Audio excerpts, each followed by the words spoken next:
Impressed with the performance of the two leased Sea Guardian drones, the Navy, Army and the Air Force will finally jointly procure 30 armed versions of the American unmanned aerial system in what could be a $3 billion deal. The decision comes just before U.S. Secretary of Defense Lloyd Austin's visit to India later this month.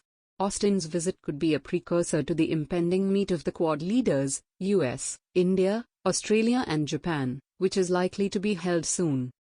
According to sources in the defense and security establishment, initially one of the three services were not on board about procuring the armed Predator drones, but now all three are finally on the same page.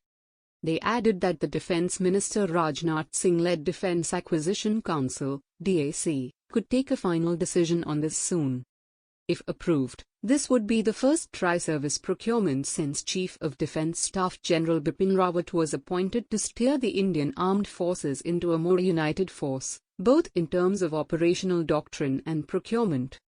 The erstwhile Trump administration had expected the deal for 30 armed drones to be announced at the 2+2 ministerial dialogue in New Delhi on the 27th of October 2020. However, India did not succumb to the hard American push to seal the deal then. In 2018, the US had offered India the armed version of the Guardian drones, which were originally authorized for sale as unarmed and for surveillance purposes. India was earlier eyeing both the unarmed Sea Guardian drones for the Navy and the armed Predator B for attack options, but there was a growing feeling that both surveillance and attack could be done by the same drone.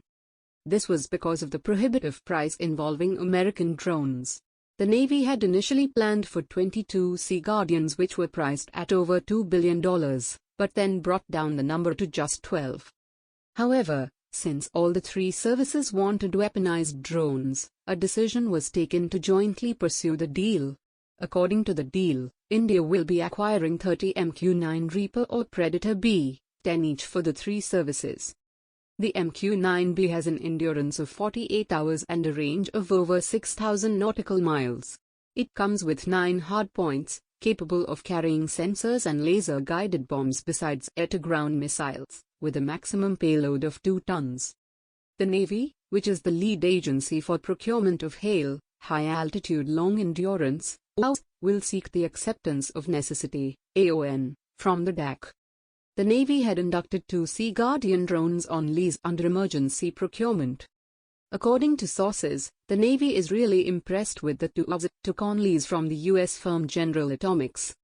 This development comes as India pursues Project Cheetah, under which a 5,500 crore contract is being taken up to upgrade the Heron medium-altitude long-endurance drone fleet with all three services into an armed one. The Navy is also pursuing another contract for 10 naval shipborne unmanned aerial system, for which American firm Boeing is the front-runner. It is also looking at leasing minesweeper vessels and helicopters, as reported in December last year. Rami Maia, president of Airbus India and the company's managing director for South Asia, had said that they are in talks with the Navy to lease out Panther helicopters for its warships, as the force looks at bridging the capability gap it faces when it comes to the rotary wing.